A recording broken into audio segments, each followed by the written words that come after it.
first met 4 years ago or so, and I've since spent quite a bit of time together. I've tried to learn as much as I can from Jo. She professionally spends a lot of time training the police, Sussex Police, in mental health protection and things like that. She's an author of several books, including her latest book, Disentangled, which is about handling messy thoughts and feelings, which is the subject of today's session.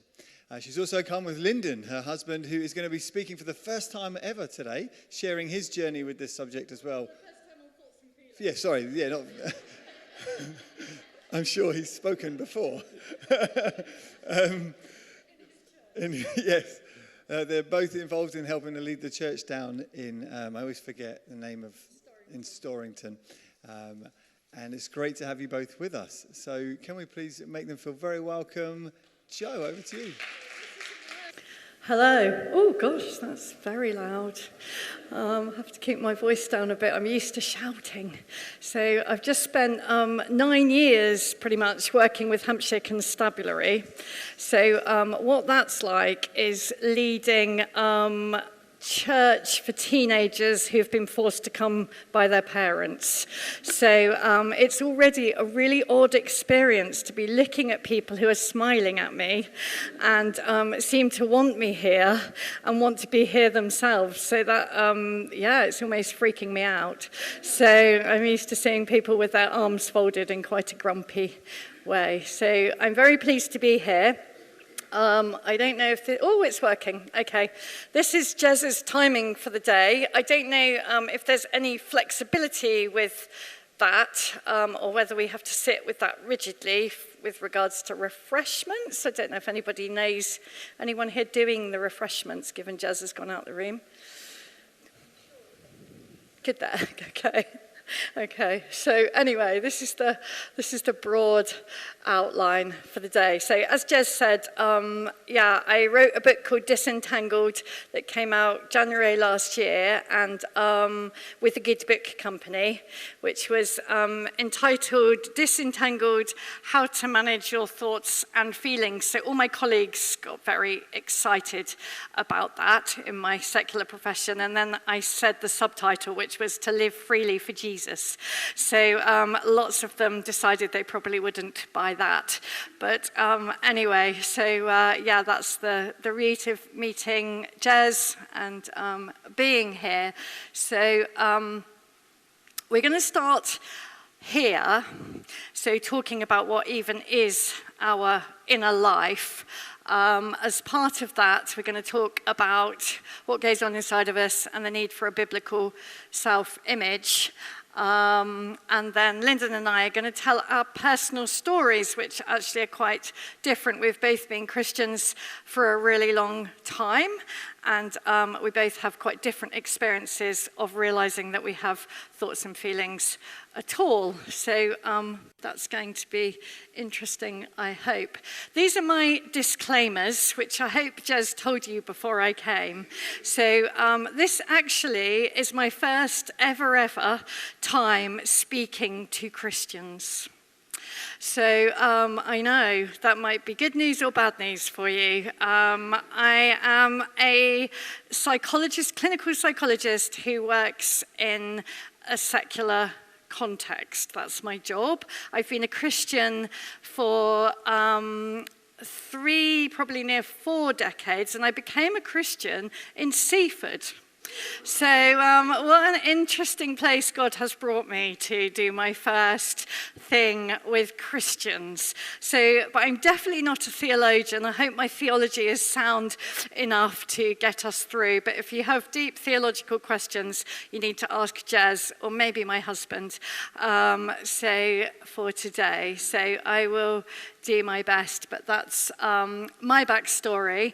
And we're very much not here. I'm not here as an expert clinical psychologist telling you how, as a Christian or even as a non-Christian, how to manage your thoughts and feelings. I'm here as a very messy disciple of Jesus who's trying to image him both in the secular world and in the church as well, and hopefully today. My husband is a church leader, but I think he would also say that he's here as an equally messy human, and we're working out a lot of individual mess and joint mess still in our marriage of 30 plus years. So today is going to be a very brief introduction to managing your thoughts and feelings to live freely for Jesus. I've got a few copies, I think about 15 copies of the book at the back. So if you're interested, a lot of the principles are outlined in that. Don't buy it to honor me, because I think I get about 85p per book. So buy it if you'd like it. The Good Book Company have supplied some for this purpose, but yes, don't buy it if you're not interested, as a thank you. Anyway, I think you were wanting to say a few bits, weren't you, to start off with? Sorry. Right, hello. So Joe has been teaching the police probably for the last decade, and my involvement in that is kind of the statistics. I'll look at the feedback forms and I'll input them, crunch the data. And it always interested me that 30% of the people that are in your position now would come and say, yeah, that was a really, really, really good day, thank you very much. 30% would go, you've actually changed my life. And 30% kind of say, I have no idea what you're talking about. And that really interested me for two reasons, because as a Christian, having somebody say you've really changed my life, but not to have Jesus is kind of a difficult thing. So as Christians, we know what true life-changing stuff is, and it isn't this. I mean, it can make things better, but it isn't life-changing. So that's always kind of been an interest in the back of my mind. But the 30% of people that say, I have no idea what you're talking about, really interested me as well, because I had no idea what she was talking about. And as far as I was concerned, I didn't have an inner world, and I didn't have any thoughts and feelings. And so I knew that Jo did, because she would kind of go into a kind of a little whirlwind every now and again, but I never experienced that. So it was a little bit difficult to kind of be involved, if you like. And Jo would say to me, well, when she'd say to me, what do you feel about that? And I'd go, nothing. And eventually she'd realise that I didn't feel anything, or so it seemed. And then when she'd say, what do you feel like when somebody kind of has a go at you or criticises you? And so my answer to that was, which Jo was quite envious about, was, well, if I respect the person, I'll listen to what they say, and if what they say is true, then I need to change something, don't I? So as we'll find, that doesn't actually include any feelings. And I thought I was winning at life because of this. But I was much more disconnected and not aware of my thoughts and feelings. So rather than winning at life, and whilst it was sort of water off a duck's back, and I did enjoy that actually. That was quite nice, because I didn't really seem to get too upset. But I did only run on 3 feelings, and those 3 feelings were stressed, angry, or okay. And we'll probably find out later that most of them aren't feelings actually at all, but they were the modes I was in. So stressed was okay. I thought that I was okay with stressed because nobody else realised how stressed I was. I didn't show it, so that was okay really. He did. I didn't think, well... It leaked all over us. It kind of leaked, but Jo got the leakage. That kind of other people didn't see that. So, but yes, it does leak out. But angry, I thought I had my handle on that as well. Because when I got angry or started to get angry, I would just walk away. So I thought I had that sussed as well. And okay, well, that's okay, isn't it? So we're kind of fine with that. It's even good, isn't it? Because people would look at me and I would describe me as a calm person. And, it's even holy, perhaps, is it? That is what we're striving for. Or is it? Because actually being suppressed and detached has a horrible flip side to it. And that is that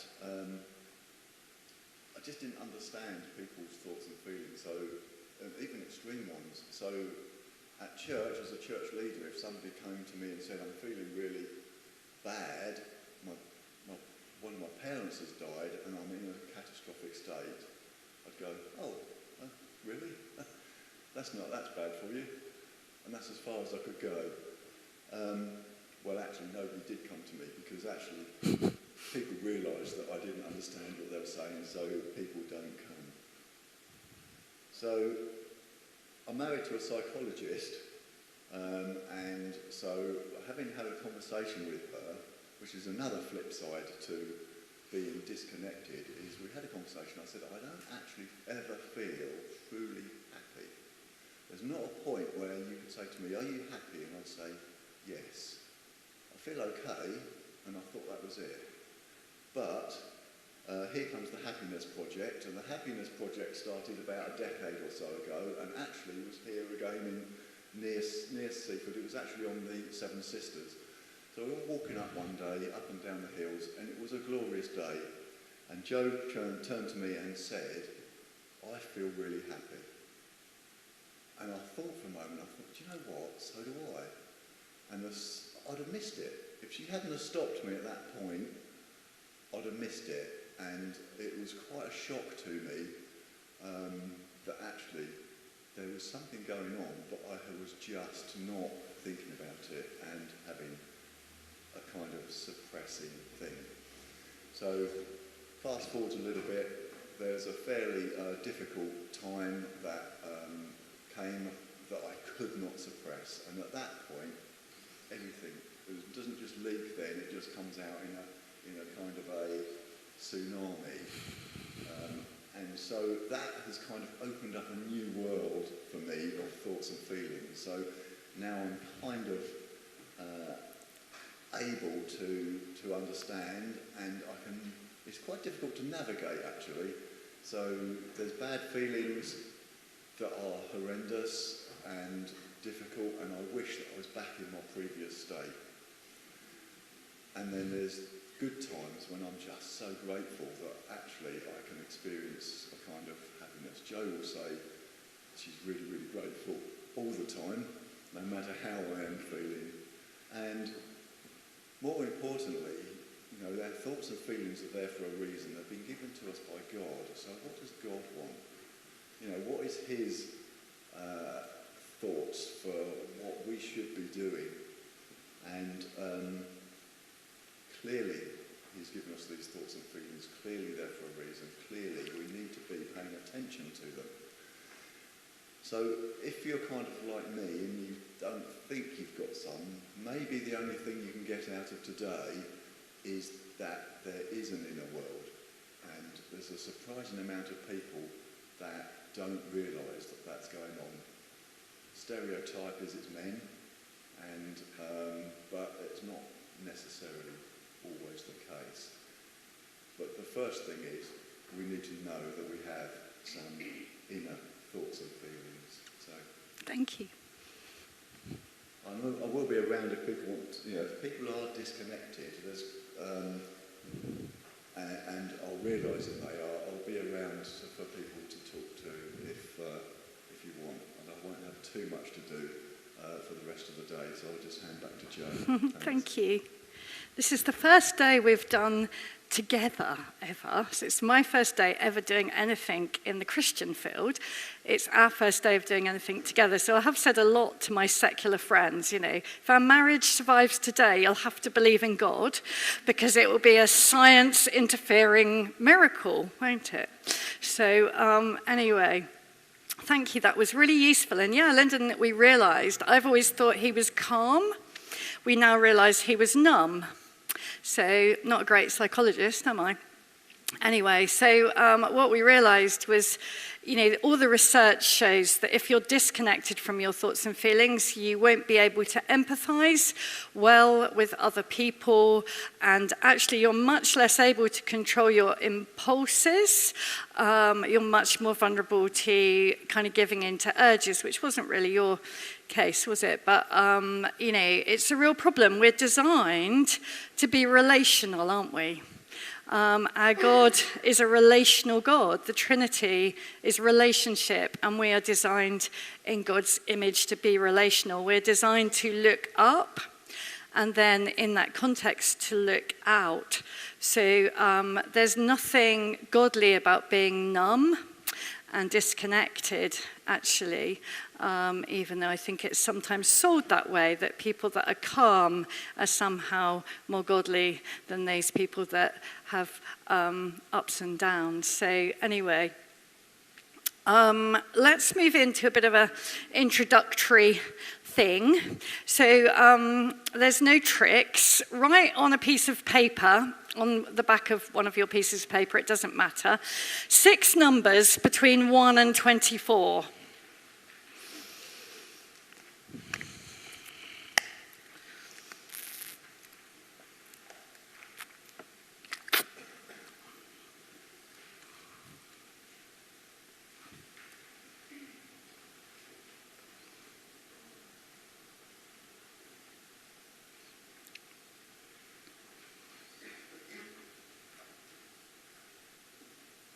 Everyone got them? So in the constabulary, I always say, who's chosen their lottery numbers? I'm hoping there'll be less of that in this room. So I don't know what numbers you've chosen, but have a look at this grid and see what your bingo numbers have got you. The ones that have not quite fallen are number 1 is complain constantly. Number 7 is say something kind. Number 13 is call or text a loved one. And number 19 is resolve a conflict. So write alongside your numbers what actions you've achieved. Imagine that I get to control you. And imagine that I've given you those actions. So write them down and imagine that you have to do them this week. I just spotted the clock, Jez. I thought there wasn't a clock.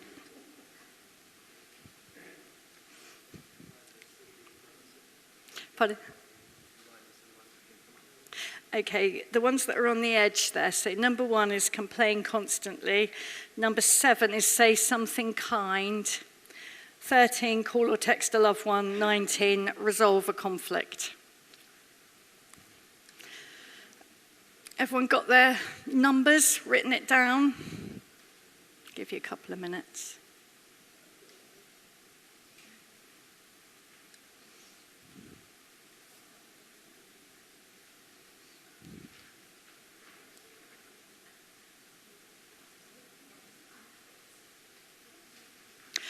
What do you reckon then? Happy with that?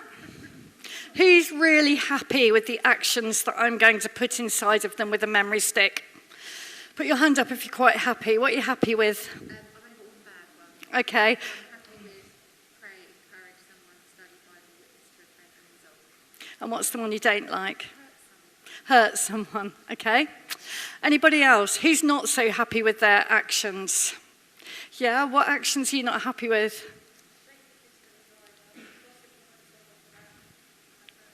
Okay, what were you going to say?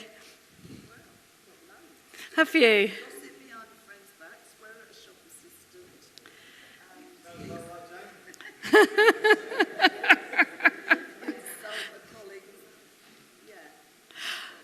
Okay, yeah. So, it's very interesting training Christians as opposed to the constabulary with what they're happy with and what we're happy with. So that's all good news so far for Jez, I think, hopefully. Anyway, we're getting the idea, aren't we? That even as Christians, but actually in the secular context as well, there are actions that we're happy with. yeah, I'd be all right with doing that. If you set me off to be kind to someone, good with that. That would be congruent with my faith or who I think I am. And then there are other actions.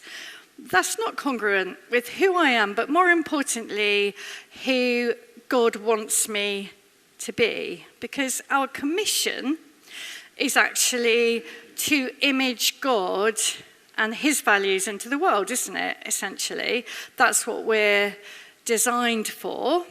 A little bit of a tricky issue for us is, given our fallen nature, we really want to image ourselves well, don't we? So that's a bit of a conflict sometimes, isn't it? We want to image ourselves and the people that are associated with us well. But our design is to image God well and show his values to other people.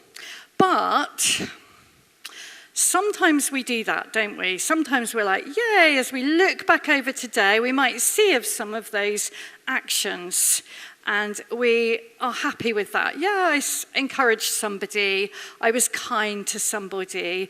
But often, if we're honest, when we look back, we think, I didn't do so well today. A lot of what I did were away from what God would like me to do, are incongruent with my design. And as Christians, that really doesn't feel great for us, does it? That's the Holy Spirit's work within us. Maybe before you were a Christian, you were really conscious that actually you did a lot of that stuff and you rolled your eyes and thought, oh, well, maybe you didn't care. Maybe you thought that was good things to be doing. But as Christians, as soon as we get the Spirit inside of us at salvation, very quickly, one of the Spirit's jobs is to point some of those things out to us. But we still do them, don't we? We've still got this inner struggle. So what today is about really is learning some psychological skills, the skills that I teach people a lot, to help us walk more closely with God. So only the gospel can change us from the inside out. But in the same way that by eating less butter, my cholesterol can go down, there are psychological skills that will help me manage my inner life to live in the freedom that God intended for us. And the trouble with us wanting very much often to image ourselves well rather than God is, if our heart is not in the right place and we're actually looking to image ourselves, we will often burn out or opt out. So we're not talking today about how do I get my behavior so it ticks all the good grid stuff. We're talking about how I get my heart sorted out in order that out of that will flow good fruit and right behavior. But we'll understand that more as we go on. So, in a summary, Romans 7, Paul talks about, doesn't he, quite a famous passage like, what's wrong with me? I want to do good, and I don't want to do bad, and I do. And we really know what that feels like, don't we, as Christians? Like, oh, why did I do that? In our marriage, really want to be the best person I can be in our home life, as a mum, as a wife. And often that's the place, like, the most junk comes out. And it's disappointing, isn't it? It's like, even this morning we were driving over and we're coming to do this fancy day for Christians and we're trying to put our shiny selves on. And, I'm not 3 miles out the village and I made some snipey comment. Blame it on my anxiety about coming. But it's out my mouth. It's like, why did I say that sarky thing, What's wrong with me, Lord? Well, we know what's wrong with me, don't we? Anyway, so Paul was quite comfortable with this, actually.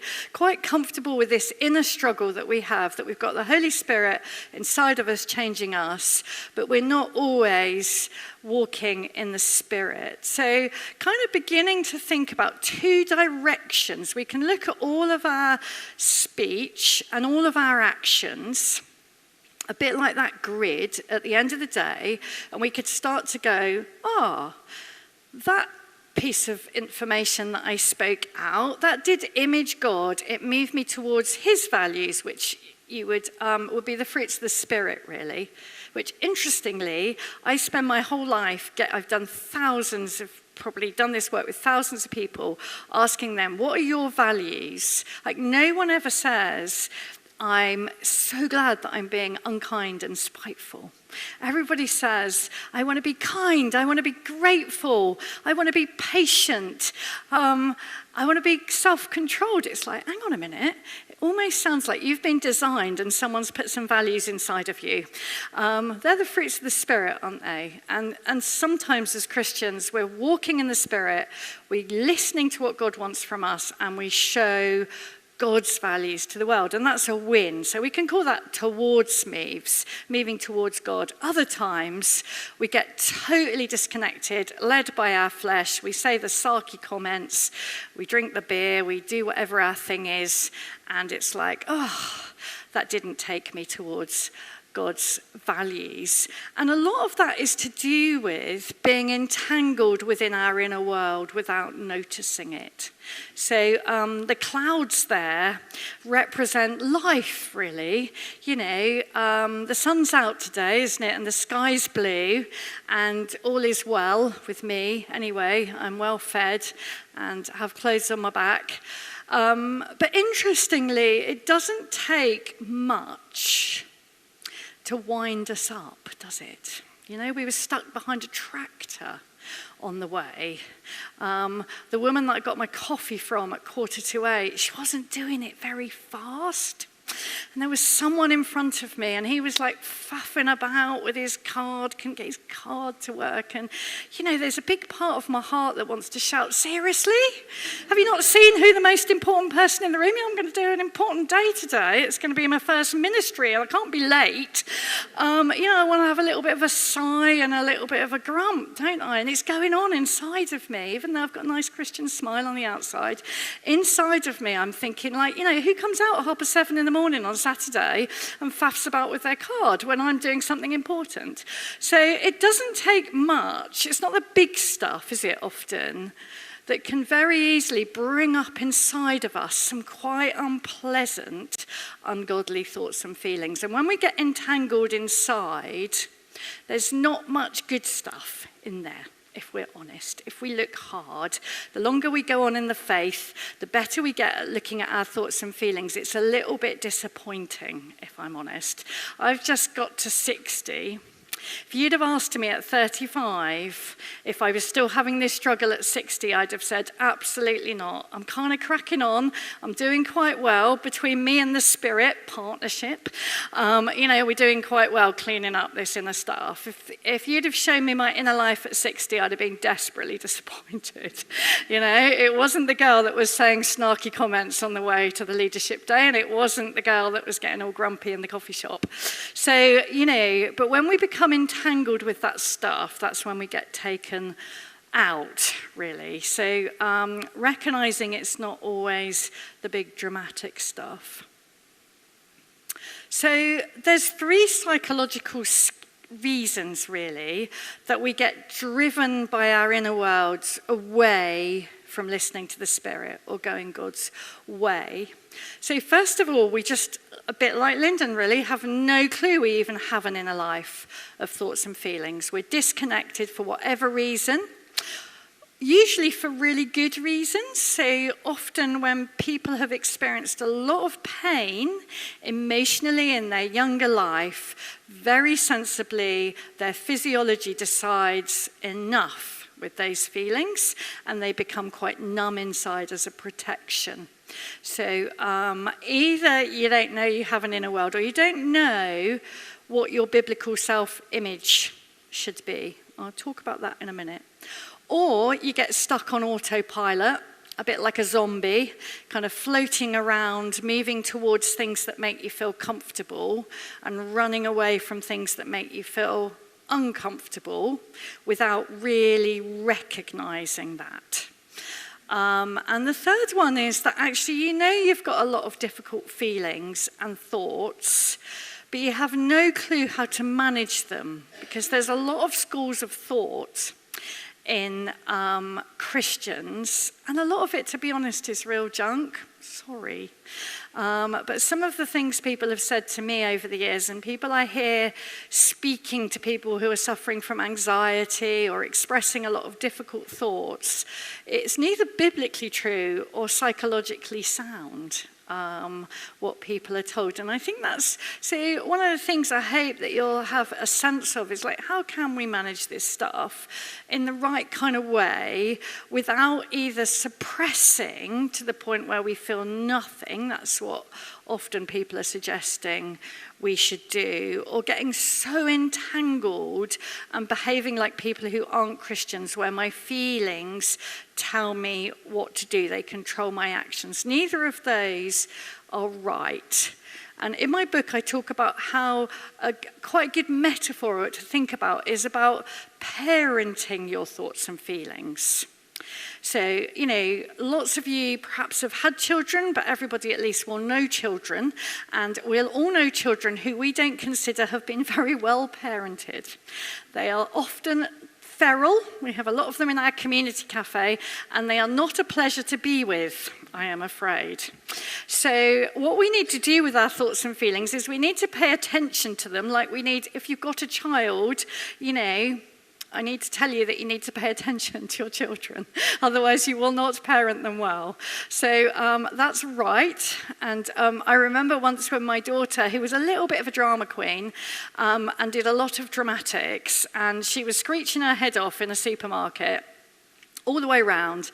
And I didn't really bother to ask her what the problem was, because she so often had problems that I knew it would be that she wanted sweets, or she was tired, or some other thing that I couldn't deal with. So anyway, when we got to the checkout and I had a moment, I looked at the bottom of her foot and it was actually bleeding. I laugh, that's not because I laugh at my own foolishness, not at her bleeding foot. But she had a nail, or a drawing pin, sticking through her shoe and into her foot. And she was crying because she was in a lot of pain and her mother was ignoring her. So at that point, I took her shoe off carefully, took the drawing pin out of it, and felt extremely bad, and bought her the sweets that she usually wanted to reward her for her screeching. Anyway, so, you know, our thoughts and feelings are like that. They make a big noise and a big mess sometimes, and we need to pay attention because God has designed us with thoughts and feelings, and they need to grab our attention. Sometimes we have pain in our tooth, and that says we need to go to the dentist. If we have a pain in our heart, we need to go to God and have a look at what that pain is. So we first pay attention, but if it's just a big shouty mess, and that we just want sweets or some coffee in a hurry, then we're allowed to let our thoughts and feelings be there and move to do what's important for God. But, you know, if we just suppress them, put them in a cupboard, they'll be very abused children, or we'll be very numb people. So we need to listen to them, but manage them carefully and appropriately. So these are the 3 skills that I want to talk to you about over the day, that I believe are the antidote to those 3 things. So firstly, knowing you've got an inner world. As Lyndon said, he didn't. I don't think it is always men that are disconnected. I know a lot of women that are also disconnected, and a lot of men who are very connected with their thoughts and feelings, particularly younger men. I have children in their late 20s and 30s, and I think my sons are really great at understanding their inner world in a way that we certainly wouldn't have had at that age. So first of all, it's about noticing your inner world, and what do you do with that? How do we look at that biblically? Secondly, it's about coming to your senses and paying attention to what actually is going on moment by moment. Thirdly, we need to know how to disentangle from those saboteurs. So our thoughts and feelings, in the same way as screechy children, have the ability to drive us away from God, and we need to know how to notice them, but then pay attention and manage them in the right sort of way. So they're the 3 skill sets that I hope by the end of today you will go away with. So we're just going to pause for a moment. Don't worry, it's not any what my husband used to call ology junk. So, but he's changed his mind a little bit. So anyway, for a moment, just put your things on the floor and sit up straight, because we're definitely not wanting to relax. And if you're willing to do that and feel able to do that, close your eyes, just so you don't distract other people and you're not distracted. But if you don't feel able to do that, just stare behind me, that's fine. And I just want you to notice your mind in this moment. So is your head really busy with thoughts like, what on earth did I do agreeing to come here? Or all the stuff you've got at home, or what you've got to do to church for church tomorrow, or why am I giving up a Saturday when it's a nice sunny day? Is your mind super busy? Or is it actually pretty empty or calm? So just take a moment to notice which. Busy mind, nothing mind.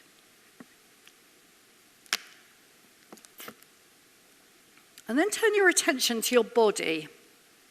So thoughts, images, beliefs, they're in our mind, in our head. Feelings are in our body.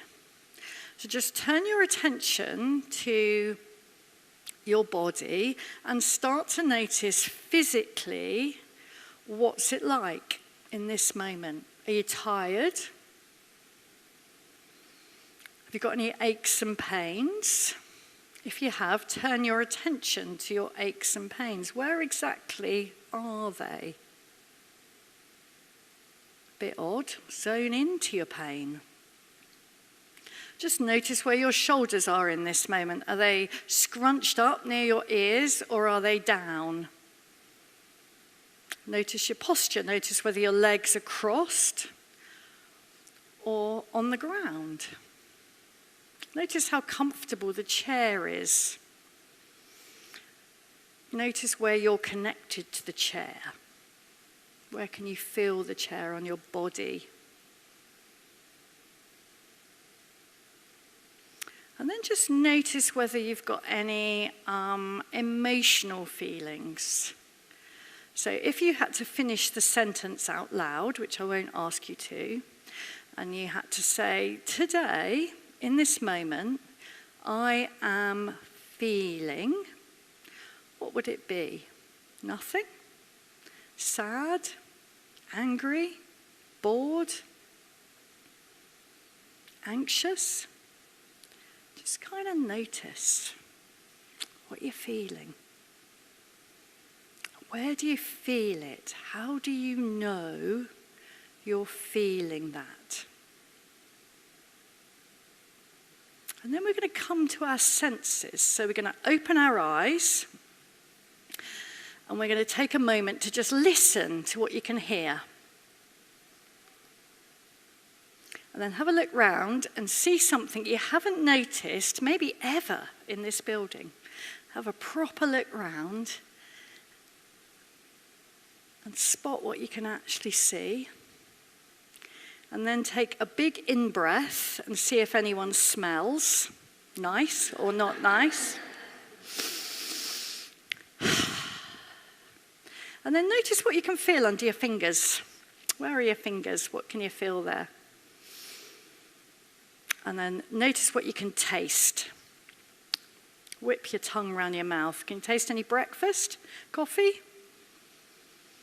So we've come to our senses in preparation to move forward towards what we want to do.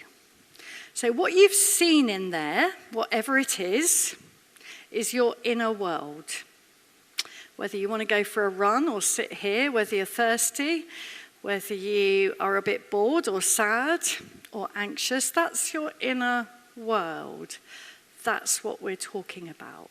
Whether you're thinking, I'm excited to be here or not, that's your inner world. Welcome. So, let's start with what is it like in there? So, the secular view, and I was astonished, When I was writing this book, I had an opportunity to talk to all sorts of people about what goes on inside of us. And I was quite shocked to realize that a lot of my non-Christian friends, pretty much all of them, believe that we are good with the occasional slip up. I thought, great, what great posture to have. That isn't what the Bible says. So people are very convicted. It's a really interesting question to ask your friends and associates. Like, what do you think? Do you think you're good? With a little hint of bad occasionally, or do you actually think you're pretty rotten, struggle to do good? So turns out, as far as I can see, that most people think they're good with the occasional slip up. So Jeremiah 17 verse 9 is often the verse that we quote, and that says, the human heart is most deceitful above all things and desperately wicked. Who can tell how bad it really is? That's not good with the occasional slip up, is it? I'm afraid. And, I love what Jesus said. He said the same. He said, it was in the context, wasn't it, in Matthew 15, where I think it's the Pharisees are going on about his disciples for not washing their hands enough or using, purity laws correctly. And Jesus says, seriously, are you really that dull? He says, stuff that goes inside goes into your stomach and into the toilet, or whatever they had. Actually, your biggest problem is what is inside of you, and that comes out in your behavior. And he said, the things that come out of a person's mouth come from the heart, and these defile them. For out of the heart come evil thoughts, murder, adultery, sexual immorality, theft, lying, and adultery. That's where our problem is. It's inside of ourselves. So Jesus was actually saying, you're in the right place. You need to start with your inner life, get that sorted out, and then good fruit will come out as a consequence.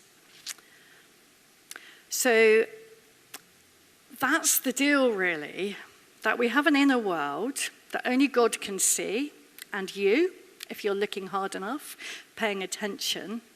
And in there's all of our values, potential for the fruits of the Spirit, but also feelings, memories, desires, and it's fallen.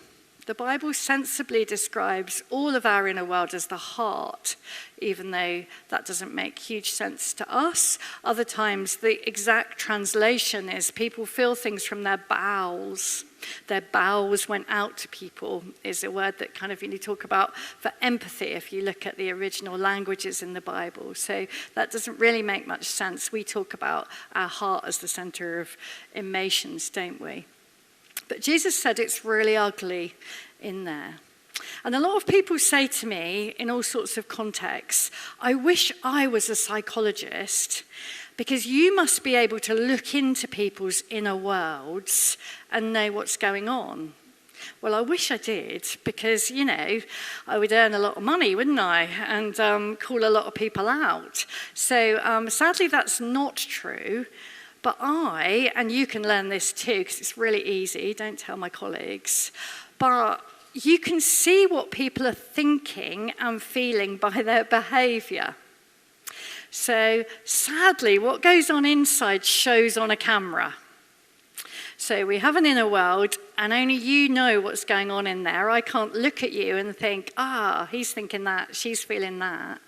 But often, we can't keep that hidden because it shows, and we'll go on to have a look at that, how that does show, because it's different for all of us, which is why we have a terrible problem relating to each other, because we're all so different in the way our camera behavior shows. But I just want you to kind of ponder that for a moment. What goes on in the inside, we're incapable of hiding it, and that's exactly what Jesus was saying. Your problem is in there, and the Bible from beginning to end talks about that, doesn't it? God's not interested in our outward show of behavior. That's what Jesus constantly criticized the leaders in the church for doing, showing outwardly great prayer, outwardly great rule abidance, but inwardly being desperately wicked and deceitful above all things. So we want to be careful with that. But yeah, your inner world, you can't keep it secret. It shows on the outside. And this is really important because what we believe about what goes on inside will see whether we are able to be emotionally honest or not. So we need a biblical self-image. The Bible says we have been designed well, and our thoughts and feelings are part of our good design. They're not part of the fall, interestingly. You couldn't be here today if you weren't capable of thinking. You know, at some point you set your alarm to get up this morning, you got dressed, you remembered where your church was, you set your sat-nav, or probably not if you know where you're coming, we set our sat-nav. You know, all of that, your ability to remember, to plan, to work things out, to use your memory, to set your will, are all things that we've been designed with, as well as our feelings. That isn't wrong. But our inner lives are fallen, and there is a lot of mess and junk in there. But I'm astonished by how many, just this week I've walked with a church leader's wife. They have a big church, and she was saying to me that until she read my book, she'd never realized it was okay for a Christian to have negative thoughts. I mean, it's not okay, is it? It's not ideal. But actually, she'd thought that somehow reflected her lack of walk with God, her lack of ability to be close to the Spirit, that she was deeply sinful. And she'd spent an enormous amount of time trying to eradicate that, but not tell anyone about it, which actually had created massive bodily anxiety in her, because trying to present as someone that doesn't have any difficult thoughts and feelings, well, good luck with that.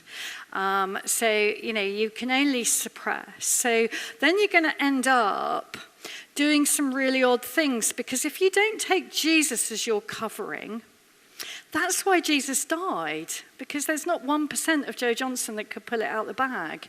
And bad news for you, there's not 1% of you that could pull it out the bag either. So Jesus died for that mess. So we can know that. But if we don't take Jesus as our covering, all we have is flimsy fig leaves. And that's either self-promotion, so I have to pretend then, don't I? If I'm not comfortable with my difficult thoughts and feelings, I have to present to you like I'm exceptionally shiny. And that's really hard work, because it's actually a lie. And so what we end up doing then is, you know, volunteering for every committee, or always looking like we've got it going on, and we will burn out.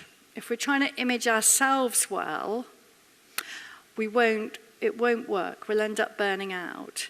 But also the pressure of it, the other option, is we end up self-protecting.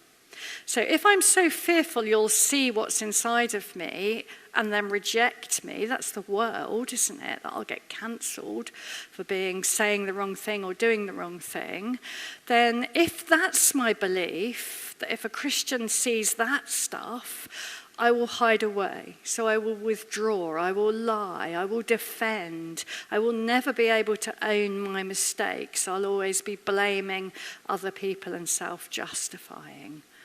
And they're very flimsy fig leaves, and they would make us feel very insecure. So we need to be first comfortable with what Jesus has done on the cross. He saved us from our inner lives. And I love that verse. There's a verse in, I think it's Leviticus 26, verse 13. Could be wrong, but it's somewhere around there. And it's talking about when God has saved the Israelites from Egypt. And he says, I took you out of slavery to hold your heads high, to look other people in the eye. You can imagine, can't you, coming out of slavery, they would have been used to cowering, been used to being beaten, heads down, embarrassed, slave masters, cruel, and they would have cowered and had a really downward posture. And God says, I didn't save you lot from slavery to sin to cower and put your heads down. I saved you to hold your heads up high. And I kind of think the partner verse is Galatians 5 verse 1, where it says it was for freedom. I saved you. You know, we live in a world, don't we, of people terrified of getting cancelled, terrified that if I show you how rotten I really am, you won't love me anymore. And I see that all the time, in all sorts of places, in all sorts of different ways. And Jesus says, I saved you lot to know what's going on inside of you and to know that's why I saved you and to hold your head up high. So in church, we should be the people who look other people in the eye, knowing that we're rotten inside, and if there's anything good, it's only Jesus. So when we screw up, we can be glad for the gospel, because that's what Jesus said. We will screw up because we're screw-ups. So we can be really grateful for that. And when occasionally, hopefully less than occasionally, we show God's values, we bear good fruit, we can be really grateful to God that he is sanctifying us and the Holy Spirit is changing us from one degree of glory to another. So you need to get that straight. If that's not straight, then you're going to really trip up whatever I or anybody else teach you. So I hope that's kind of clear. So, any questions at that point? Nope. Hoping your silence is good news and not bad news. So I always say to the constabulary, particularly the people that look like they're really cross about being there, like, I won't tell anyone if you sneak off at coffee break. I won't tell Jez, oh, that lady in the cream jumper, she ran off at coffee break, she didn't come back. So if you feel like, oh my goodness, this woman is not for me, then feel free to disappear. So anyway, where has my inner world come from? Why is my inner world really different to yours? Well, increasingly we know a lot goes on before you're even conceived. So we know that trauma, they've done a lot of research on people who lived through the war and were in concentration camps, and then their children. And actually, interestingly, we're finding that trauma and what they've been through and the difficult stuff is passed on neurologically and physiologically, which is quite scary, really. So we have genetics. We were all parented by two people, and their genetics, their DNA is stamped inside of us for all its fallenness. Then there's a womb, and even now, you know, we know that what went on when you were in the womb, against your consent, stuff happened in there too. So I was born to two quite anxious parents. My mum spent 5 years trying to get pregnant, and it was super anxious in there. I would have had a lot of adrenaline and cortisol running through my umbilical cord connection. So, you know, other people have been born to someone who was taking drugs or had an eating disorder or other stress, domestic abuse, all those things, actually before you even entered the world. Other people I know, they were the child that came after the stillbirth, or they were the child who came after a sibling who'd died. All of those things really impact the person that I turn out to be. Thankfully, the Bible says that God knew that and was forming you in that context and ready to redeem you despite that.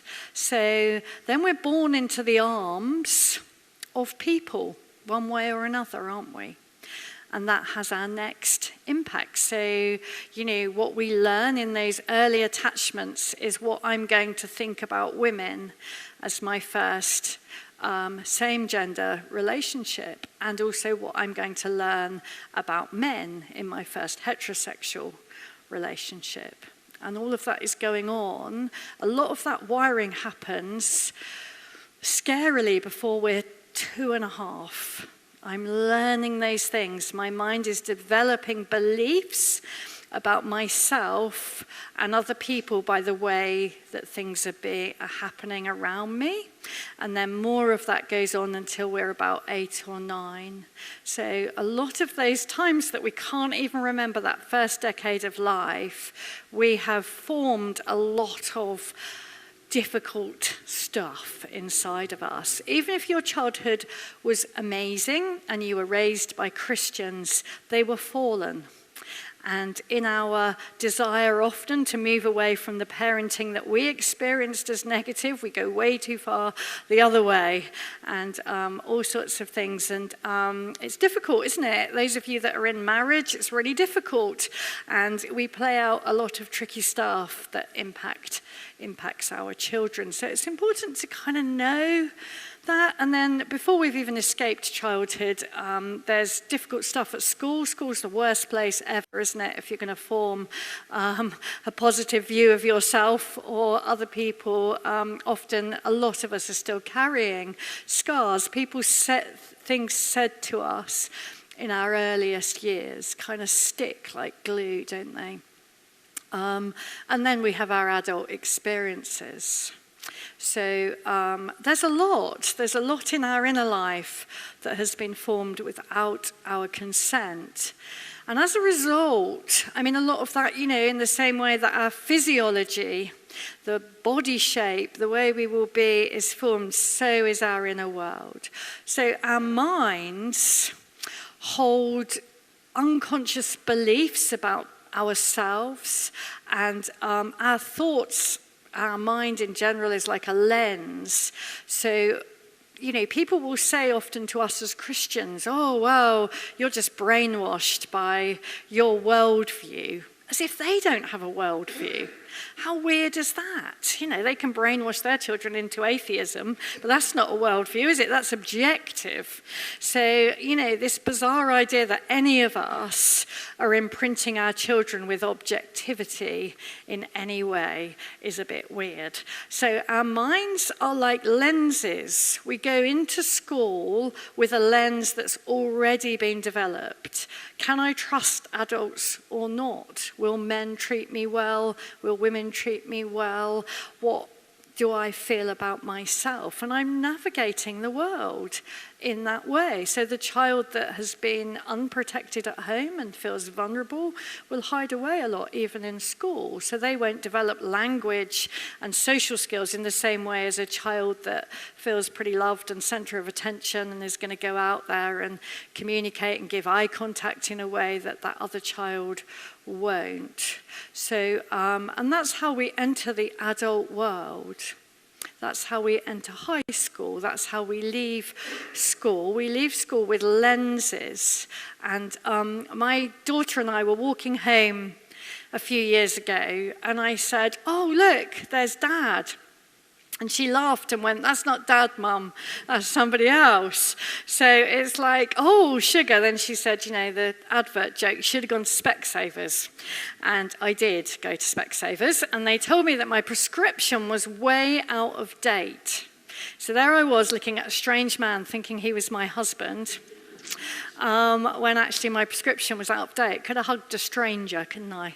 So, but that's how we're navigating the world. We're looking at other people and we're believing that we're seeing it objectively with a right mind, when actually we are fallen in our lenses and they're off on their prescription before we're saved. When we're saved, things start to change, but we still have those old glasses sitting on the sideboard ready to put on, particularly when we're struggling. But not only do we have lenses in our minds, what people don't seem to realize is we also have feelings in our body. And what goes on when you're a child is feeling states get remembered. Actually, more than memories get remembered. So they've done some interesting experiments with small children who've been in life-changing fires as babies. So asking these children, have you ever been in a fire? They say no. But if you expose them to the smell of the smoke, they freak.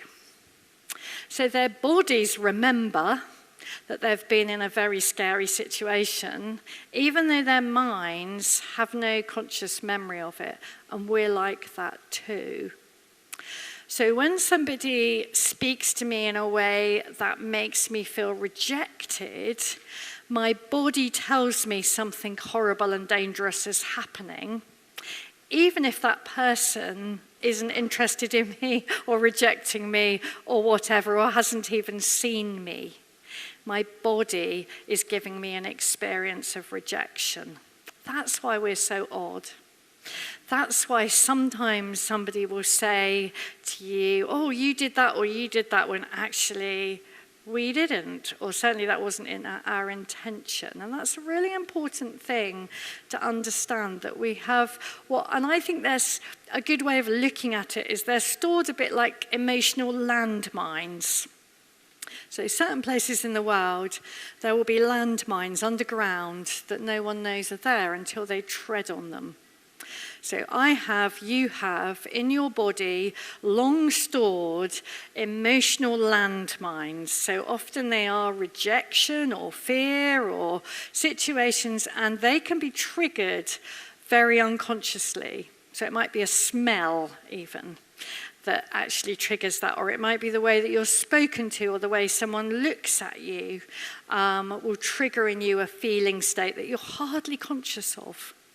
And we'll talk about that more as the day goes on. But it's important to realize that as fallen people, we have dodgy lenses and some landmines in our bodies that make relationships really tricky at times, even in church, don't you know? Even in church. So particularly in church, because, you know, I think it was N.T. Wright once said, think like the devil for a moment. What would you do? You know, the body of Christ, the bride of Christ. The devil's going to want to get in there. And, you know, this is a good way he can get in there, by using our lenses that are wonky and our landmines that are stored inside of us to make us feel people are our enemies. So, we're going to talk a little bit, and I'll let Lyndon go first so you can have a break from my voice. We're going to talk a little bit about our personal histories, neither of which was ideal, and how the landmines and lenses that we've experienced in our lives have both impacted the way we related to each other, even though we didn't know that, and the way we relate to the world. Thank you.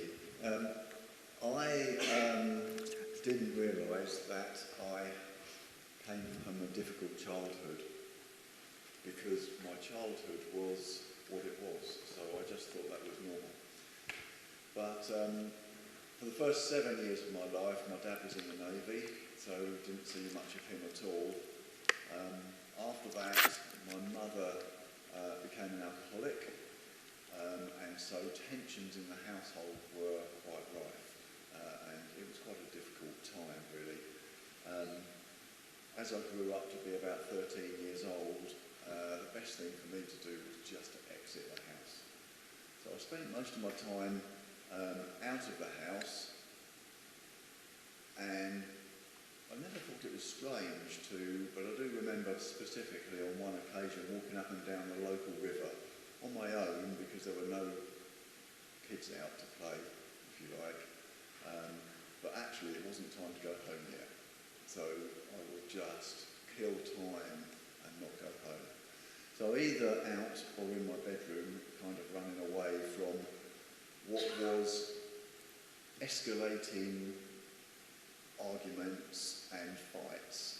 So that's how my household ran, apart from lunchtime. So at lunchtime it was quiet, and we had a sit-down meal around a table. We all sat down and it was absolute silence. And sometimes you could cut that silence with a knife, but it was silence, and so for me silence is safety. And escalating arguments is danger. So not quite kind of understanding that, and not realising that I run away from that. When we got married, shall I talk about yours? Do what you like. So I'm going to tell you about, just to put things in context, Jo was kind of the opposite. So she didn't like silences, because for her mother would punish her with silence. So silences were bad news. And meal times for her, she sat on her own. So she would sit on her own in one room whilst her mum ate in the other room and her dad was at work. So when we came together with marriage, and I'm a bit surprised that as a psychologist she didn't spot this, but we probably spent... it's not my fault, I mean I'm not a psychologist, I reckon we probably spent 30 years struggling with meal times without knowing what was going on. But for me, silence is safe. Joe, and we sit around the table, because we do that. That's how you have a meal. You just sit around the table and you eat, but silence is safe. Has to be a decent meal as well. Oh, You left that out. As well, yeah. So it has to be properly set out and everything. Otherwise, it's not a proper meal. So jacket potatoes. It's the only thing I can cook, or could cook. A proper meal. So, but at least they're safe if you eat it in silence. Of course, for Jo, silence is danger. So she'll then start trying to fill the silence, because that's what she does. She still does it. If there's silence, she fills it. Talk, and it gets faster because nobody's talking back. Because I want silence, because silence is safe. But in fact, noise and escalation is danger. So at this point, I want to go. I just want to go away because things are getting kind of a bit too intense. So Jo, if she's in danger, will challenge. But for me, I learned that the safest thing was to run. So I'd go out at home. I still tried to go out. So if Jo and I have if Jo escalates, I leave the room. I thought that was a godly thing to do at one point for a long time, because it stopped me getting angry. And the one thing that I didn't want to do is be an angry person, because my dad was an angry person. So my life's ambition was, what I don't want to be is like my dad. I don't want to be an angry person. So that is suppressed and suppressed and suppressed. And the way that I can stop being angry, because there are two people that can make me angry. One is just sitting there. It takes her a while. But the other one was my eldest son as well, who just somehow, just naturally knew how to press all those buttons. So for me, I spend a lot of time running away. And it's just interesting, isn't it, how from our backgrounds, we just do something completely different. And we can be in a situation, something as simple as having dinner, an evening meal after work, and we're both having a completely different experience of the same thing because of what we're finding safe and what we're finding kind of difficult. Okay. I don't know if I've left anything there. But No, you were going to talk about some of your landmines, having had an abusive father and... Okay, yeah, so landmines for me, or actually, is just escalation. So if anybody starts talking to me sort of fairly quickly, or a bit louder, for me that's a landmine. That is a dangerous thing. I need to get away from that. And it's kind of really difficult for me to do anything positive with that. And with the withdrawal, I kind of feel empty. So my things, which I've written down on a piece of paper, which are, here we go. So stupid, weak, pathetic, lazy and empty. They're kind of my landmines, and that's kind of what has been built into me from childhood. So if any of you guys actually come to me and talk to me and imply that I'm stupid,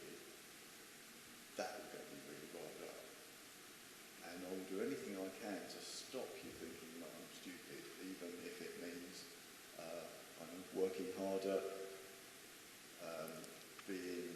showing you that I'm clever, or even better than that, just hiding the fact that maybe I'm not stupid. So, weak and pathetic and lazy. Lazy's a big one for me. And if you speak to anyone else, they won't actually say that, yeah, you're a lazy person, Lyndon, aren't you? But my belief is that I am lazy. And I could trigger that by coming in, showing some emotional curiosity, like, oh, what have you been doing today? So the words, what have you been doing today, to me says, you're lazy. You've done nothing today, have you? Come on, tell me. And at that point, I go empty, because empty is another one of my triggers. I can't remember what I've done today. I'm lazy. I haven't done anything. And just from that question, what have you done today, has created in me a landmine that's gone off. So I'll then react and I'll get all defensive and I'll, throw some things back maybe, or just go away and disappear because I can't cope with that. And all I want is him to say, what have you done today? I wouldn't dare ask, what have you done today?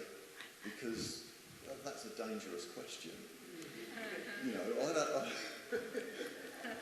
I don't want somebody to explode like I might explode. But actually for Joe, that means you're not interested in what I've done today. You have no interest in what I've been doing. You're not interested in me. You can't love me. And so then we have another conflict. I think showing love is kind of another issue where Joe would buy me things. I don't want things.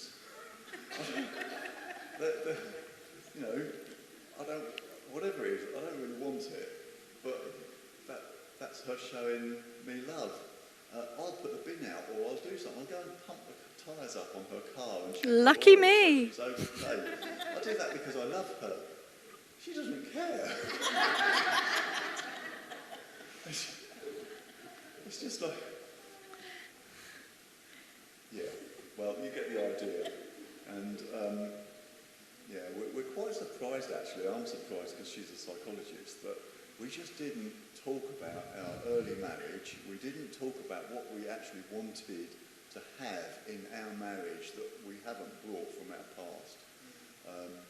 And again, we just, those important things we just don't, we just carry on and do them on autopilot, on zombie mode, thinking that we're doing the right thing, without actually sitting down and thinking about it and going, actually, what do we want in this scenario? What do we want about family meals? Because, shock horror, I never realised this, but you don't actually have to sit round for a family meal. It's not, you don't have to. You could have that time of togetherness somewhere else, or something. Talk, I think, is the thing for that. And I'm running out. So. Cool, thank you. Yeah, I came from a family that looked pretty reasonable on the outside. The curtains were fancy, the toilet was clean, but my mum was diagnosed with bipolar 2 when she was 82, which explained a lot. My experience of her was very inconsistent. She was very unpredictable. The smallest of thing could send her into a mood, which was long periods of silence, which meant I was in big trouble and I was punished, and you never knew when it was going to lift because you didn't really know what you'd done. So I came into our marriage very keen to make Lyndon happy. That was how I floated around the world, really. I was a psychologist for 2 decades before I realised I had an inner world. I think I was always really kind and compassionate. And a lot of people had no dropout, whereas lots of people had dropouts. So I think I did nothing useful. In my own opinion, thankfully God, I'm sure, helped a few people. I was definitely kind and always could really empathise with people's perspectives. But yeah, at home we didn't talk about things because we didn't know what lenses and landmines we'd brought into the relationship, because we didn't know what lenses and landmines we had. So I could pick up, when you grow up with someone with mental illness or who's unpredictable, you are so hypervigilant to other people's moods. So I can read a room in a heartbeat. I'm so good at it, which is why I've done very well as a psychologist, because I can really pick up moods. And lots of people that grew up in volatile situations can do that. There's something inside of you that will tell you with a change of climate before anybody else does, just with a kind of eye roll or an eyebrow move. Or my mum's classic. My mum's obsessed with outside appearances, what the neighbours thought, what everyone else thought. Her gold standard was neatly turned out, clean face and slim. You know, if I went home and said to her, I'm going to prison, she'd be like, kind of good with that. But if I said I've gone up to a size 12, she wouldn't be happy at all. So, you know, very strange. She's still obsessed with outside appearances. So, you know, for me, like, and the way she judged it every day, morning and evening, she just like, if I entered into her presence, she just gave me a very subtle up and down look. So when Lyndon gave me an up and down look, that set off one of my landmines that I didn't even know I had. Instant feeling of rejection, judgment. Why are you looking at me like that? He'd be like, what? Didn't know I was looking at you. Like, you were looking at me. What's the problem? And he's got a like perfectionist mindset. That's one of his landmines. So he likes everything to be in order. That's how he manages his stress. His mum had OCD alongside her alcoholism. So for him, it's straight lines. I know when he's stressed because he starts tidying the kitchen and wiping surfaces. And the children come running up to me and say, Dad's got indigestion. Because that's what he always used to say when he didn't realize he had any feelings. So it's like he's got reflux or his food's upset him, or it was last night's kebab. So yeah, and that's how it rolled. So he was very silent, but very critical, not deliberately critical, just can't see a mess and not comment on it, can't see the cheese cut in a way that was difficult. I came from a very controlling mother into a marriage with a very rebellious heart that I didn't know I had. I was never going to be controlled again. So when he told me the cheese had to be cut like that, I'd take chunks out of it with my mouth. So it was my children that had to tell me that wasn't ideal. So anyway, you know, so even if I go into a toilet and there's a sign that says wash your hands, I don't, because there's something deep inside of me that says you're not going to tell me what to do. So that was one of my lenses that I've had to submit to God, because I need to be told what to do sometimes by God, and in our marriage as with a heart of love. So we came in with two very messy lenses and landmines, and yeah, even with 2 degrees in psychology, I didn't spot any of it, partly because we both came from clean houses. And after all, that's what matters, isn't it? So we didn't realize a lot of those things. So we're coming up to coffee break. But yeah, I think a lot of the problem is you won't know a lot of the lenses that you have that you're looking through. We go into marriage, we go into relationships, and we come into the bride of Christ with those lenses and those landmines, and we're all being redeemed, but sometimes not fast enough, and the bride looks quite ugly. Yeah, that's what today's about, and the second half and third half will be much more about how do we manage some of this with the psychological skills that I teach. Anyone got any questions about how we could be so stupid, or anything else before we break for a cup of coffee?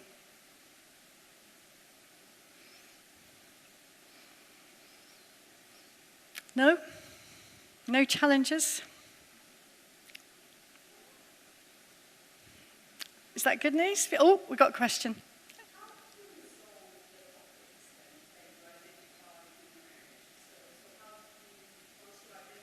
Yeah. We didn't.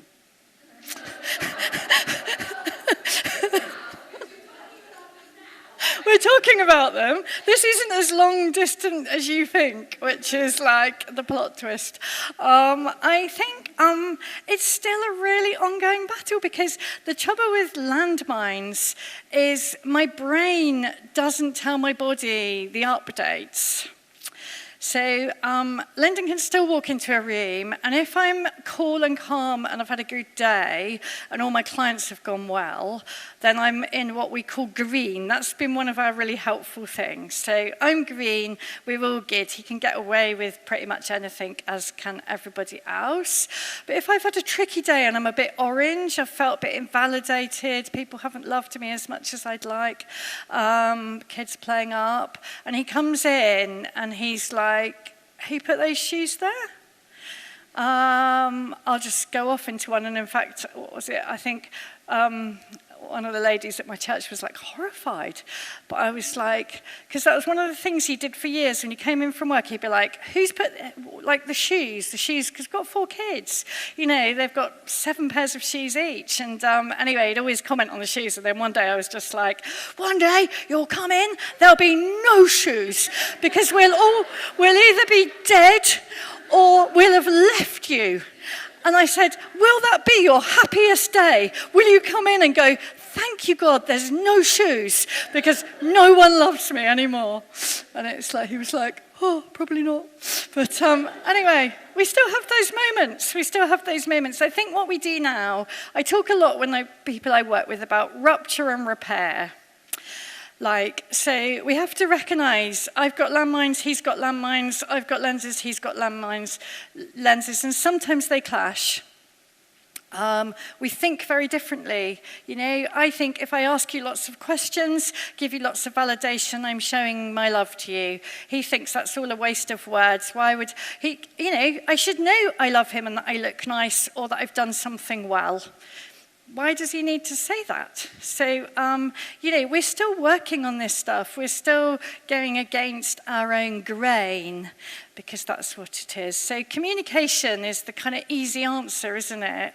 But I don't want to give you the impression that we're not still having these conversations, that we're not triggering each other, that we're not behaving badly, and that we mostly don't get to red these days, and we're both quite good. So I think yesterday morning I was quite stressed about today, thinking, what on earth have I agreed to do? This is insane. I said to him when he came in, like, I'm quite orange. So that's the code for, like, be really careful, because the landmines are quite near to the surface.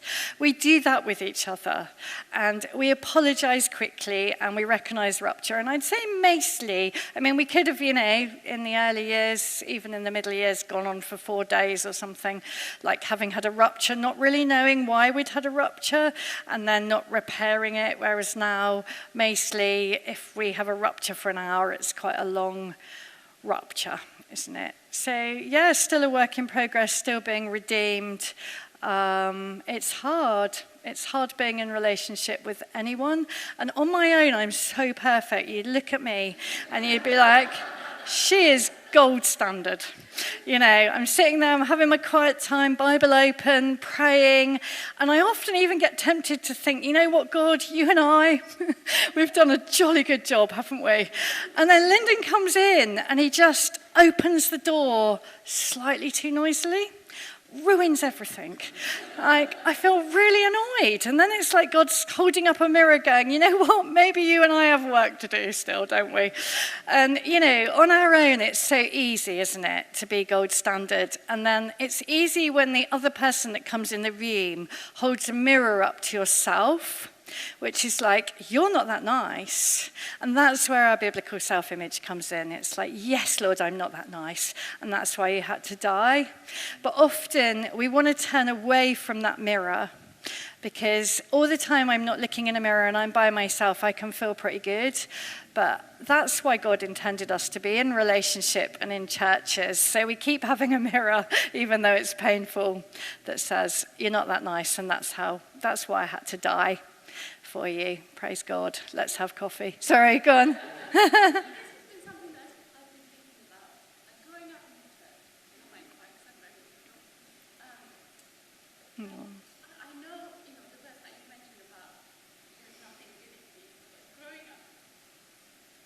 bless you. I get a lot like that. I will cry in the day. Yeah. Yeah. Yeah. So I think, no, don't ever apologise for crying. I will cry today. I'm really good with that. But you've got good insight into your inner world. So gold standard. Why aren't you crying? Anyway, so we were made in the image of God. So we are made with such potential and such capability to be great and good. But even your children at quite a little age will know they can be very naughty. And when they look at that child that's doing better than them, they have a snarky thought that thinks it's not fair. So I think it's a massive relief to be told we are designed, we're loved, we're known from the womb. God has your life in hand already, but we're capable of some really naughty stuff, some really snarky stuff, and that's why Jesus came to die for us. And I think we need to get those two things in balance. So we grew up in a church, or we were, certainly taught in a church. We didn't come from Christian homes that was very legalistic and very outside behaviour focused. And that did us great harm, actually, because I thought I was pretty white, apart from those big chunks of sin. I didn't realise my whole system was polluted and fallen and sinful and capable of sin. So I would get those two balances. So they are great and they are loved. They're loved by God, they're loved by you. But we are capable of being really naughty.